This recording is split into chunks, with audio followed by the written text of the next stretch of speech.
Welcome to Indiana Sports Beat Radio, presented by Andy Moore Honda of Bloomington. Know your role and shut your mouth, you jabroni! Fires upfield into the end zone, and it's caught. Jelani Woods, touchdown! INDY! A 43-point night for Tyrese Halliburton. How do you like that, partner? Renew now, drives in low, throws up a shot. It doesn't go. Tipped up and in by Anthony Leal. Indiana takes the lead. It's pretty simple. I win. Google me. Now, here's your host, Jim Coyle. When he does, everybody, welcome into Indiana Sports Beat Radio here on this beautiful Saturday. A little warm. Indiana picking up win number 4 on the season. Coach Shannon Griffith with me, and we'll get into Indiana's 50-14 win over Charlotte today. Another beat down by a team that is going to have to be recognized by the rest of the Big Ten and many people around the country as they continue to do what Curt Cignetti said he had planned to do at the start of this season, Coach. Yeah, he's working his blueprint. The kids have bought into that blueprint, and they're operating it A to Z, dotting all I's and crossing all T's along the way. And another big win today there in Bloomington. Now they get a 24-hour rule, and it all starts big time now, baby, because now you got the Big Ten conference race right in the thick of it coming up next Saturday at home against Maryland. Yeah, absolutely, and it will be an uptick in talent, no doubt. Maryland is not a team that I currently have as one that as concerning as I may have thought that they were a few weeks ago. But you've learned to not count people out. But Indiana is just looking wicked. Here's some numbers that I mentioned to Curt Cignetti in the postgame presser there. Indiana's offense has scored on 29 of its 38 drives this season. They're averaging 50 points per game. They've given up a total of 3 sacks. The defense has allowed a grand total of 37 points, total of 6 in the second half, and they're giving up less than 10 points a game. Curt Cignetti just became the first Indiana coach ever in the history of the program to start his tenure 4-0. And I think that's a pretty damn good start. And they have the opportunity to go further and complete what I've been calling the path to 6-0, which is still very, very much alive. Yes, everything's in front of them that they set out to accomplish this year each and every week, and they are a one game at a time operation. As far as the offense has gone, it has been a juggernaut from the day they stepped on the game field there week 1 against Florida International, and it's kept rolling. Curtis Rourke's play, man, is he cool? Ridiculous. Yeah, he is cool as a cucumber back there in the pocket. And just is there anybody in the Big Ten, Coach, that has played better than he has over these first 4 games? You know, it would be very hard for me to even think that way, in the sense that his play has been so good. I'm not even sure there's anybody within the, maybe Will Howard, but I'm not even thinking that at Ohio State. But with what Curtis came here to do, not many people knowing about Curtis and Indiana and things that are falling in place for them, absolutely a stellar performance again by the kid. I just can't say enough about him. Hopefully he'll keep learning and progressing under Tino and Mike Shanahan's offense. Now, before you go any further, if you didn't hear in the post-game presser, somebody else commented about Mike Shanahan's offense, and Curt Cignetti quickly said, that's my system, by the way.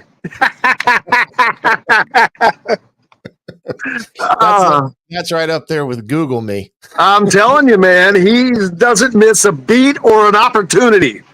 No.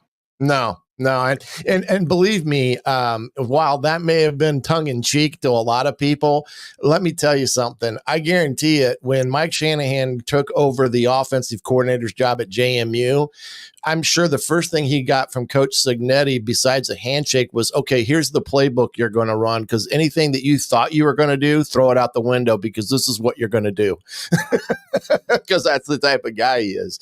But yeah, there, today, I thought the defense got a little tested there in the first half. I don't know if they had the energy that they may have had over the first 3 weeks. I do think the trip to UCLA took a lot out of them, being that it was a night game, having to travel late back that night, and just the catching up that your body has to do. But overall, Jim, like you said, the second half, they played lights out. The defense shut them out, gave them nothing. And the offense did what they did, man. It was another good performance. I don't care who you're playing, what division they are up and down the top of the scale. You look for consistency in play, and we've seen that for 4 weeks. Charlotte gave them probably the best half any team has this season. As a matter of fact, they scored more points in the first half against Indiana than the Hoosiers have given up in any game this year, allowing Charlotte to get 14 on the board, but they would not hit pay dirt again. And as a matter of fact, from a yardage standpoint, Indiana, 510 yards of offense today. They do give up 256, but that was 119 through the air, 137 on the ground. That one surprised me a little bit. Charlotte was able to run a little easier and got some chunk plays at times. I mean, nothing's going to be perfect, but that's the only thing that kind of stood out. Yeah, there's a couple things that they'll have to look at in the scheme things, because I do think Charlotte in the running game department had a pretty good plan with what they were doing, because they were doing a lot of down blocking and pulling and running counters and traps because of what Indiana likes to do in their run pressures. So that's one thing they'll have to take a look at. The key component to this game today was in the second quarter. Indiana, with I believe it was a 17-10 lead at the time, gets them to go 3 and out. Indiana's offense comes on the field right before halftime, goes down the field and puts another point touchdown on the board. Plus, they did the first drive of the second half. That was the ball game. Absolutely. And it's funny how things go. I remember the first show we did on game one, I was here freezing to death. And let's just say that is not the case at this moment right now down here on the Memorial Stadium field. The statistics were amazing again for Indiana. This is a team that is so multifaceted. So many guys that are going to impact this game. On the rushing side, 1, 2, 3, 4, 5, 6, 7 players that had a significant contribute today. Miles Price, not really, I guess. 1 carry for 4 yards, so he averaged 4 yards a carry.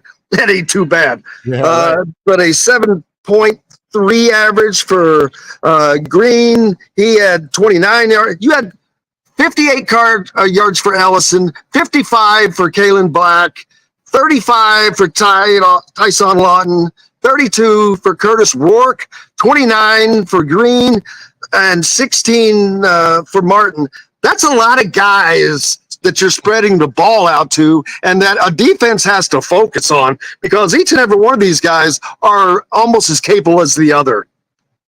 Yeah, no question. I think that each one of them have their own particular style of running that suits Indiana's offense and the offensive line. Again, the offensive line doing the work that they've done for the last 4 weeks. Can't be prouder for what they've done on each and every game thus far. And but yeah, I do think they have one of the deeper running back rooms within the Big Ten, if not the country. I'm trying to remember, because there's a lot of numbers that I started compiling today. But I think Indiana had a total of 8 possessions today. Was that right? Or maybe 9. They're the 9th one on the end. But I believe they scored on every possession that they had the ball. When I was coming down, I may have missed something. But if they didn't, it was 1 possession. This is a very streamlined offense. You talk about Curtis Rourke. He is streamlined. It starts and ends with him, but actually, truth to be told, it starts and ends with this offensive line, who has given up just 3 sacks on this entire season. That is remarkable. That's why Curtis Rourke is able to do the magical things that he's doing. Yeah, and then Curtis did a great job today of when the pressure did break down at times here and there, just because of the coverage. There just wasn't anyone open. He did a great job of finding an escape route and getting positive yardage, which they were looking for him to do anyway. And that led to him getting those 32 yards and the one big touchdown run of 12 yards today. So, but again, yes, the offensive line is just done wonders under Coach Bob Stead and what they've put together in terms of a unit. And hopefully it continues and they can continue to keep pushing the envelope in their consistency, offensively speaking, because right now they're a tough offense to defend. I mean, it's a tough offense to defend when you've got the ability of balance and within your system, run past, what do you want to do and having success doing it. I forgot I had my backpack on. No wonder I'm so damn hot. I'm telling you, running around, it's crazy. I forgot I was going to say, it took me out of my train of thought, but this Indiana team, they're just getting better week after week. And it's the old cliche that, we've just got to get better every day. And that's happening. And we can see that right before our eyes. And it's kind of amazing. These numbers, the things that are happening, you don't break a 123-year-old scoring record. You don't set a record of something that's never been done in however many 100 and something years at IU football. You don't do the things they're doing without there having been a serious change. And if people do not see and understand that this is a different program, then they're missing the boat. Because I'm telling you, this team is for real. There are 3 teams that I have at what I would consider in the elite of the Big Ten right now. And that, of course, would be Ohio State, USC, and I'm going to slide Oregon in there. I'm not completely sold on the Ducks yet, but Illinois is in that conversation now, and I have Indiana in that conversation. And that's, for me, unless I'm missing somebody, where it stops, unless I missed a team. Well, I mean, we could all debate Penn State being in that. I missed a team. Yeah, Boom. Penn State being in that category. I look at Illinois a little bit like Indiana in the same regards. They're 2 teams right now that are playing pretty darn good football. They're getting good quarterback play, and their defenses of both have played well up to this first 4 weeks of the season. And, Illinois went into Nebraska last night and beat them in OT. Shocking. And Nebraska is not chopped liver either. But one thing I wanted to say there before I forget it is Indiana scored on their first 7 possessions, 6 touchdowns, 1 field goal. And that was their streak of 7. It was an amazing, like you said, again, the consistency in their scoring ability has been unreal. In that regard, and they were a plus 17 in field positional battle today, which is about a first down and a half. Which is, when you look at those things, that's a huge difference when you're making that much of a difference in field position, because you're setting up your offense, and your defense is being set up with a longer field to defend. So, not too many things to nitpick at, other than the fact the first half defensively was not what we normally see from them. But they did not let them score before half, which was a nice thing to see. Well, they scored before half, but they did not score on the final drive of the half. Well, that's what I meant. Yeah, right. As a matter of fact, that touchdown, was the first time a team hasn't scored on the final drive instead. So it was kind of reversed this way. But yeah, the second half defense by Indiana it's just impressive. 6 points. Yeah. 6 total points. What is 6 divided by 4? 1.8? Yeah, something to that effect. That's remarkable. And I know this is not the top of the top teams, but this is Division I football. It doesn't matter. It's still remarkable. It shows the ability to make the adjustments that you need to make and to implement those adjustments. No question. And each and every week, I think the coaching staff, A to Z, has done a really good job of taking what they've learned from their team, of, whether it's self-scouting themselves through the first 3 weeks, and then doing a good job on the opponent breakdowns and understanding their tendencies, and then using their offense and defense to try to exploit weaknesses that they've seen on film. And I think they've done that pretty effectively on both sides of the football through the first 4 weeks of the season. So, like I said, I just don't think there's anything you can point to that's an a weakness on either side of the ball at this point. They've stayed healthy, which is a huge thing as we head into the middle part of the season. And the production they're getting is top notch. Absolutely. And it just has to continue to get better, one would imagine, barring injuries. Of course, that's a great equalizer and game changer.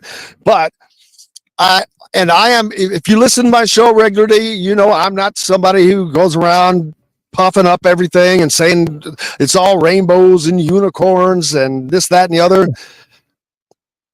Boy, right here, I've been telling you, a path to 6-0 now has turned into a potential path to 8-0. And they've games to play. I get that. I got that. But you know what? I'm not a coach. I'm not a player. I don't have to play that game at a time stuff, baby. I can get into this and do it and have fun doing it because it is fun. When have Indiana fans had the chance to listen to someone talking about the possibilities of this really happening? And this is for real. And there has never been a better opportunity for Indiana to be better than I think they can be this year, other than maybe 1945. I wasn't around for that team. 1967, I didn't see that team play, but this is pretty damn good what they have going. And Indiana is going to be favored in 7 of their final 8 games. Mark it down. It's a possibility, Coach.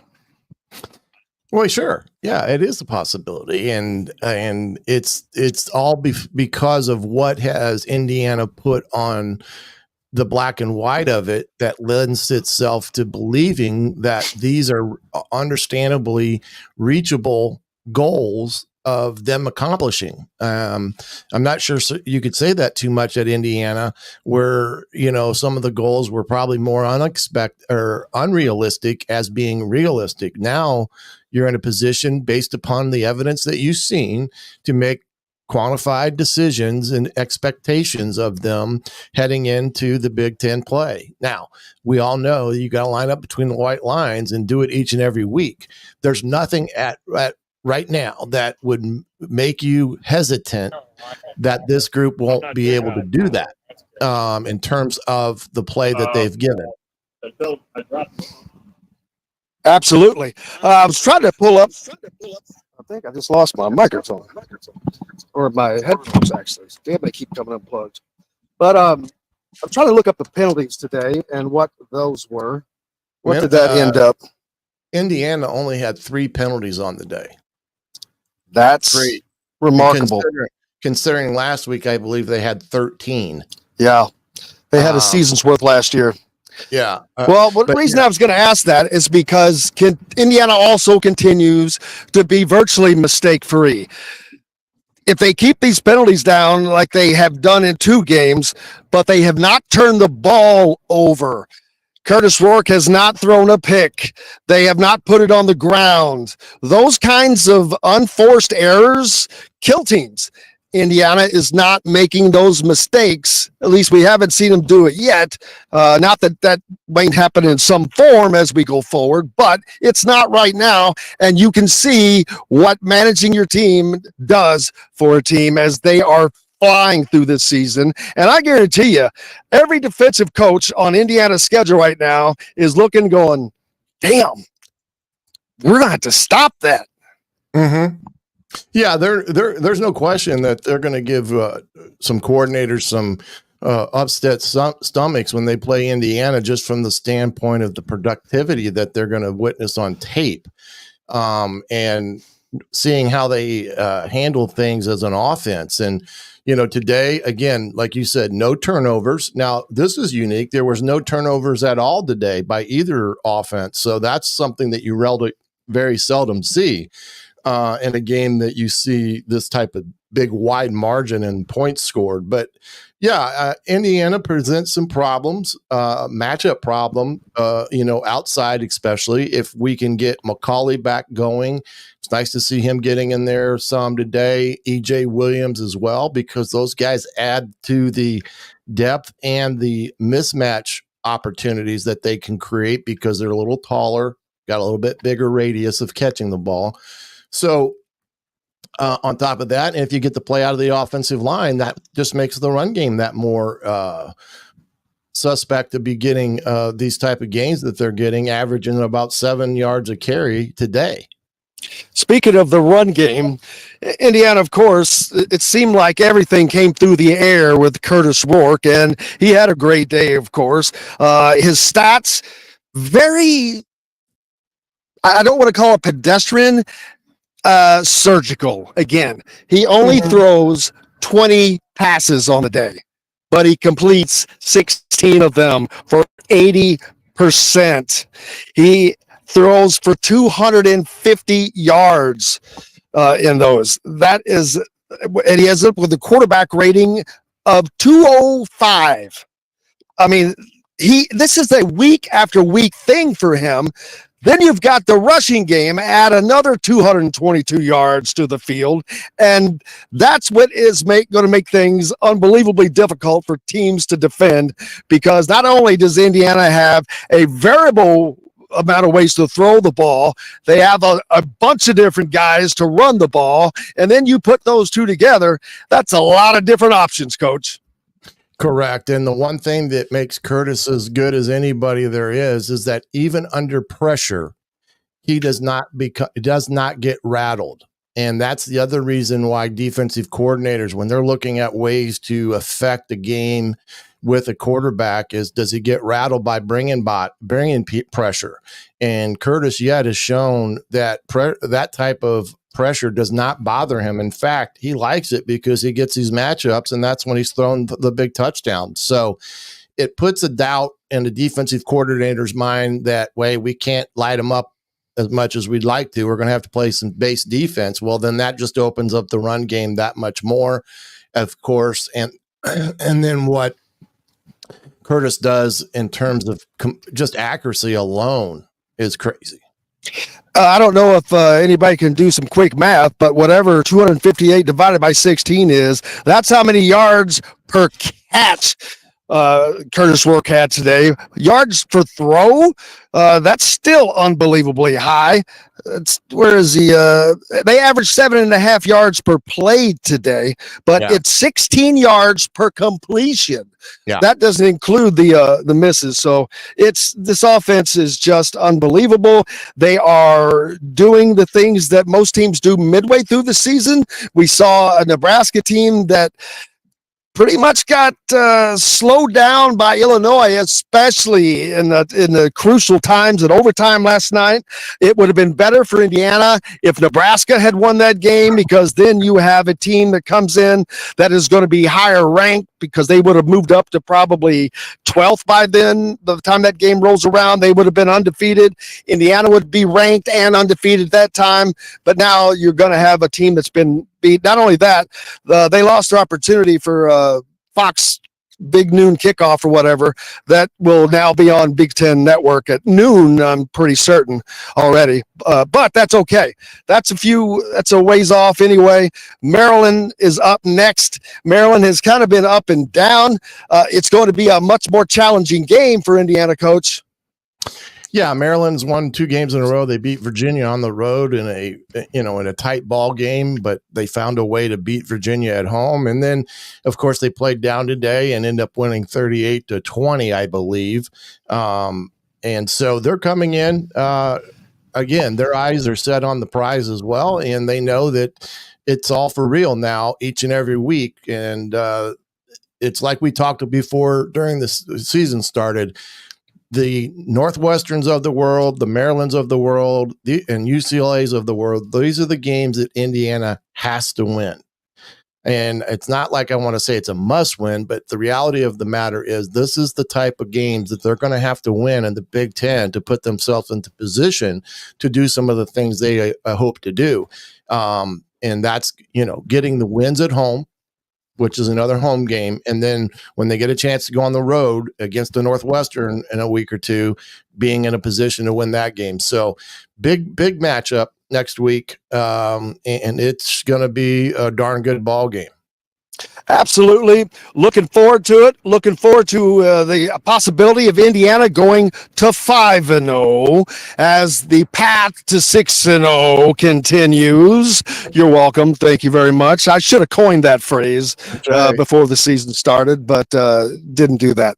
Looking forward to it, man. I'm looking forward to talking about this stuff again on Monday. Also a big day for Indiana basketball as Braylon Mullins, Trent Sisley, and Eric Ribe are in for a visit. We'll have more on that on Monday as well on Indiana Sports Beat Radio. Looking forward to it. Coach, any final thoughts on this game today? Absolutely not. Enjoy it while you got it. 24 hours, men, and get ready to come back and get better come Monday. That's the words. That's it, baby. That's what they do. Appreciate you. I can't tell everyone else how much I appreciate you for tuning in to the Hard Truth Indiana football postgame show. A perfect day to celebrate this Indiana win with some hard truth. Whether you stop by the place over in Brown County in Nashville, good time to do that as well. But pick up some Hard Truth products, whether it's their Sour Mash Bourbon, which is incredible, their Hard Road Rise. They've got cinnamon vodka and the toasted coconut rum. All the products are incredible. I got everybody saying, hey, they think I just got like boxes of product or something because everybody said, hey, man, give me some Hard Truth. I'm like, brother, I wish I had it to give to you, but I would. But go out and enjoy it. And appreciate everybody so much for joining us here on the Hard Truth Indiana football postgame show. For Coach Shannon and for Skylar, the producer, appreciate every one of you guys. Until Monday, I'm Jim Coyle. I will see you on the radio. Thanks for listening to Indiana Sports Beat Radio. Be sure to subscribe to our YouTube page for more clips and team coverage of Indiana basketball, football, and more. You can also find full episodes and tons of other content on thehoosier.com. We'll see you next time for another edition of Indiana Sports Beat Radio.